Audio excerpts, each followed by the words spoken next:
A Touch of Jen by Beth Morgan is one of the weirdest books I've ever read, and I think I'm a worse person for having read it. This book follows a couple named Remy and Alicia who have this kind of obsessive parasocial relationship with Remy's former coworker Jen. They have notifications on for all her social media. They spend the evening scrolling through her feeds, talking about what she would be like, what she would say in certain scenarios. And one day they randomly run into her at the store and she invites them on a surfing trip. Going forward, this video is going to have some massive spoilers, so if you're interested in reading this book, click away now. So we see this book through both Remy and Alicia's eyes. We're in both of their heads.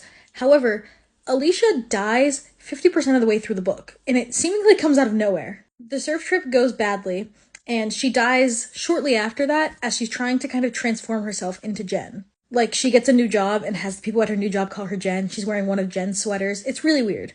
Throughout the story, but way more after her death, Remy sees stuff. He sees creatures, but it only ever happens when he's super tired or drunk, so he doesn't, believe that they're real. But we learn about 75% of the way through the book that this thing that he's seeing is this interdimensional being, and this being is trying to kill him unless he can destroy what's preventing him from reaching his consummate result, as the book calls it. The being vaguely looks like Jen, so at the end of the book, he kills Jen, puts her into this hot tub spod thing that Alicia had built earlier in the book, and then Alicia climbs out, even though she's dead, sits next to him on the couch, and the book ends. I'm leaving so much out of this, but it's so weird, I don't know what to think. I mean, I think it's supposed to be real in the book. I don't think this was all in his head.